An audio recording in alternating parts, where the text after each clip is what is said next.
So the good news is I got everything packed up, everything put away, everything's gone.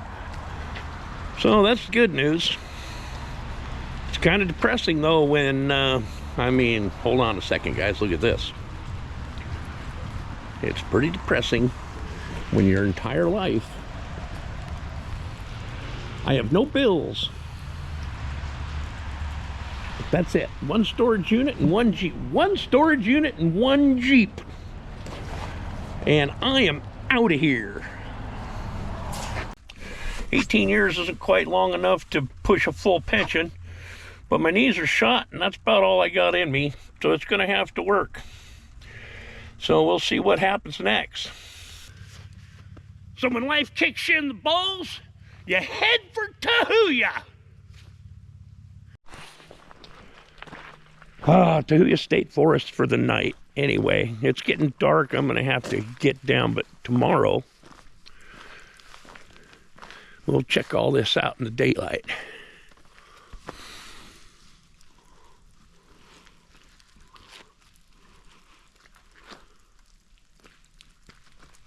So quiet up here. Just a beautiful forest. Anyway, getting dark. I'll show you guys more in the morning. Well, good morning. We're right down the road from the Tahuya staging area at Elfendal. I'm not exactly sure what the name of this trailhead is, but it's about a half mile up past the Tahuya trailhead. And I tell you what, it is so quiet this morning. This is what I got to sleep to last night.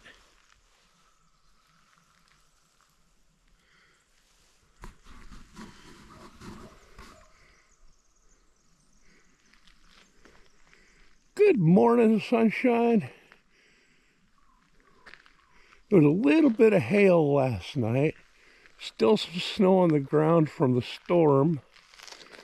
But Tahuya is looking quiet and calm and beautiful. Now this is a parking area. It's not a campsite, but a lot of people will like hang out, wait for their crews, and then go on up to the campsites.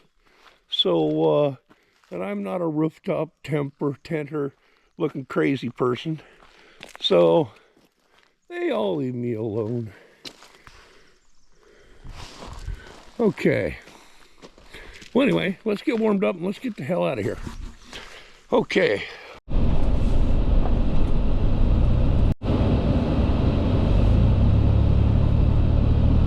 This is the famous Elfendal Pass staging area. One of my favorite places on this earth.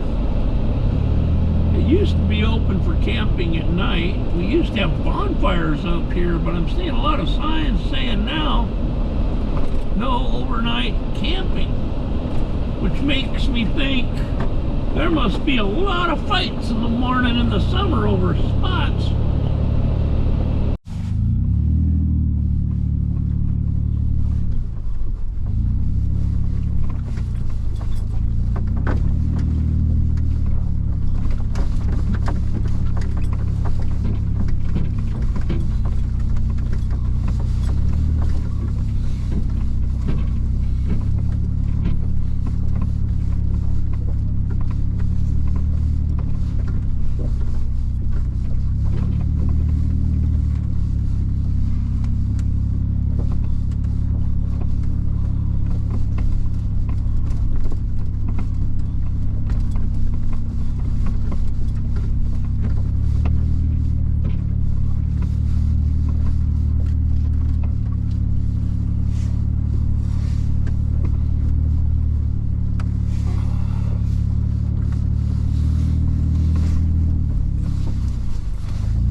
I'm gonna miss these woods.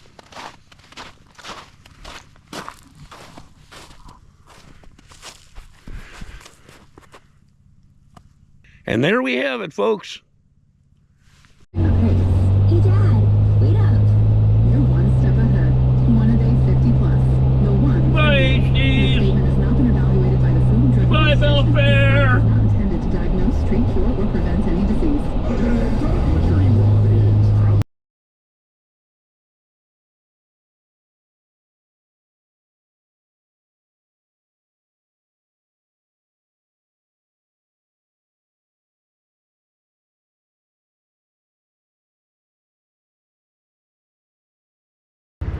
Well, good morning, world.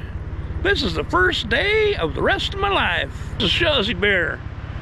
My first morning of being free.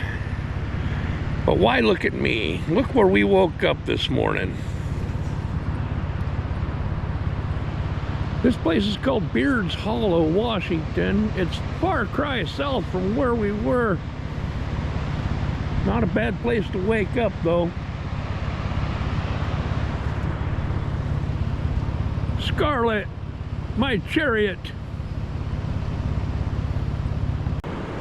All the therapists, they call this blue space. The calming effects of the ocean, any body of water, really. It's kind of right up there with earthing. The idea of getting your bare feet in the dirt. It's supposed to relax stress, make you not want to, like, go crazy. And we need a lot of that right now. So anyway, this is Long Beach, Washington. I'm at Beards Hollow. So I need to get down south. I need to find quiet, off-the-road places so that I can reduce my stress and you know, this is very liberating in a way too.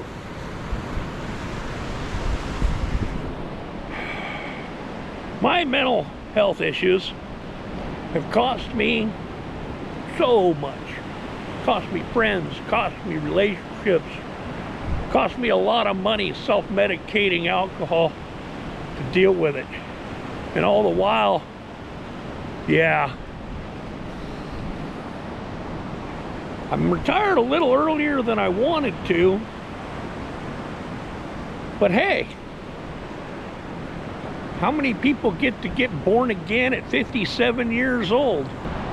I mean, really, if you could be anywhere and do anything, what would you do? Yeah, me and my brother were both grizzlies, just hairy, big people.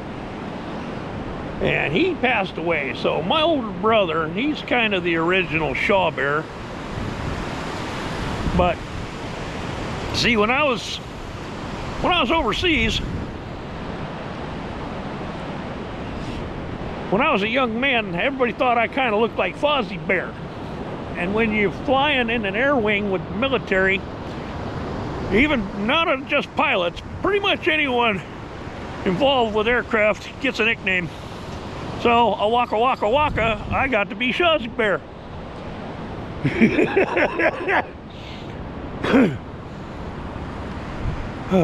So Shazzy Bear it is. In the old-timey days, you could ride off when you had enough of stuff, you could just ride off on your horse. But today you can't really do that. So this is my trusty steed, my ornery redhead. This is Scarlet. Scarlet is a 2009 JKU, and I got her from a crazy dysfunctional Navy vet.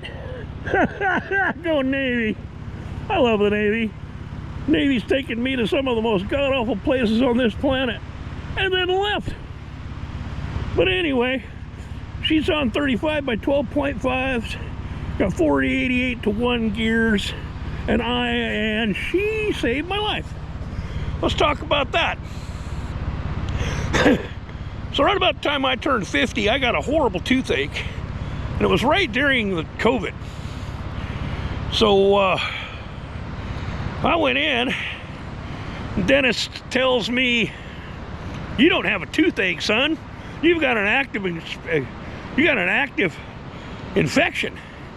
Infection is a hard word to say when you ain't got teeth. But they said I had an infection and that all my teeth had to come out.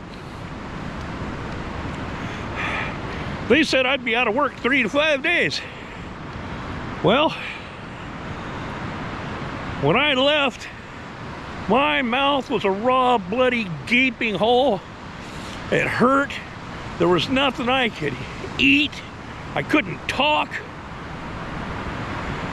But I sure could drink. Waka waka. Anyway, that drinking led down a bad, dark path. And I actually almost started thinking like, might be time to check out. Got real dark. But I made a phone call. And the guy at the Veterans Administration said I was a miracle. And I said, how the hell can I be a miracle? And he says, because 30 vets a day choose to leave this world rather than live in a one they don't understand. And let me tell you, I've tried living in this world and I don't understand it. I don't know who does. I make shit up to keep people at bay.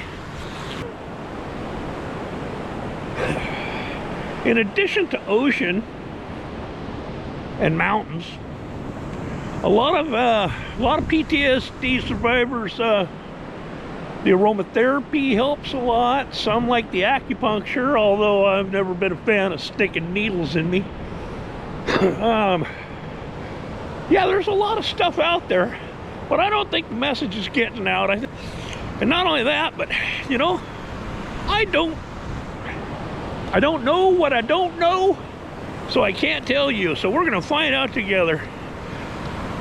I'm gonna try to get some interviews going and talk to some professional people and see if it's really hard to put a veteran on a microphone and stick a camera in their face and have them talk about the absolute worst horrific moments of their life.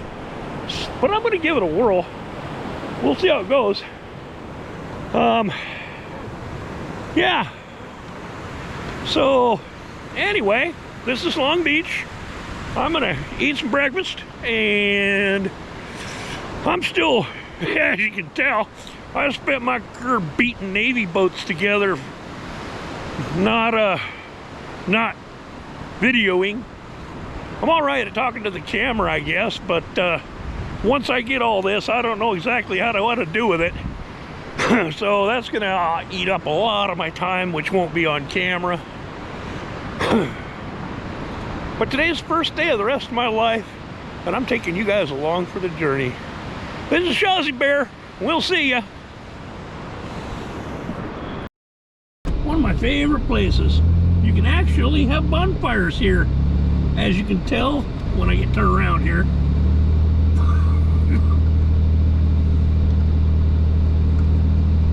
Woo! Rocks, ocean, waves. Oh. Okay. Long Beach is like 23 miles long. It's the longest unbroken beach in the world. Every summer they do a, oh, what the hell is it? They do a, Jeeps. Oh, Jeeps Go Topless. They do a Jeeps Go Topless every summer for mental health. Come down to that. See if I can find some pictures to put in the video. But, yeah, the Jeeps Go Topless. There was like 2,500 Jeeps left. Look out, birds, I'm gonna board this river. Fly, everybody, fly. That would be a cool superpower. Fly! As long as you used it for good. No, Shawzy Bear!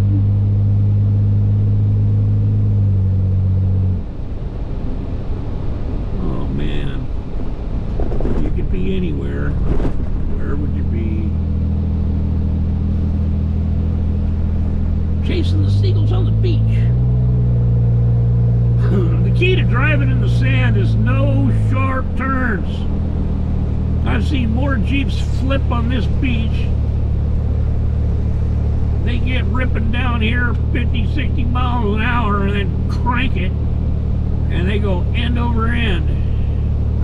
It's almost like a little bit like driving on snow. A little more forgiving than that, but snow will push out of the way. Sand, it'll back up a little bit, then it'll bite and it'll hold and it'll throw you on your butt. What the hell is that bird? Oh, that's a juvenile bald eagle. Look at you, buddy.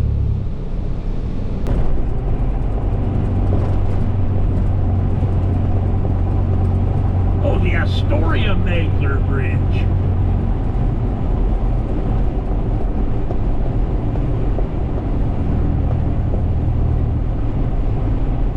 Here in a minute, we'll show you why it's terrifying. This first part's pretty easy. I mean, it's just right over the water, no big deal.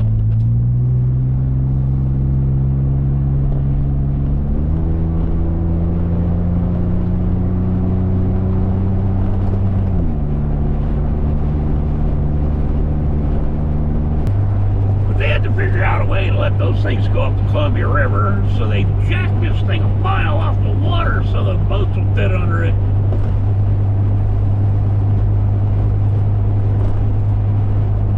It pretty much turned Scarlet into an airplane. And coming down the other side, boy, if you blew up,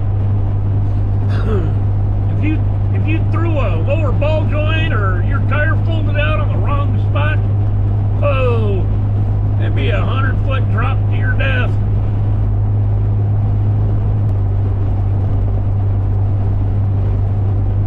Okay. Put your tray tables away, put your seats in the upright position, make sure your seat belts are secured. We are heading to cruising altitude.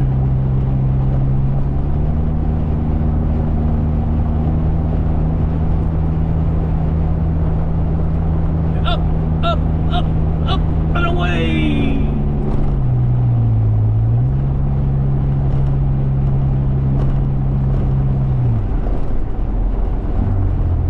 Together till I get off you there, you old rickety bridge.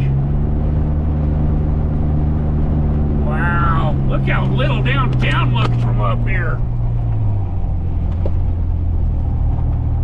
Crazy. The worst part though is coming up. Look at this. So you come barreling down this thing.